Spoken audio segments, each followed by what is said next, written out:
Проблемы проектирования, строительства и эксплуатации автомобильных дорог в криолитозоне обсудили на круглом столе в Академии наук. На сегодняшний день идет потепление климата, а работа в первой климатической зоне требует особого подхода для строительства мостов и автодорог.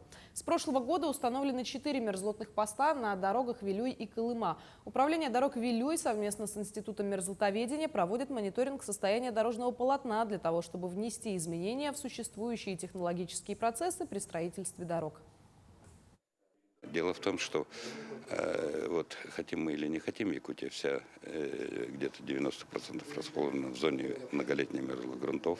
И вот с развитием дорог, с ужесточением, наверное, требований к дорогам, к качеству дорог, необходимо провести вот такую конференцию, такое заседание, информирование общественности на тему того, как это все развивается.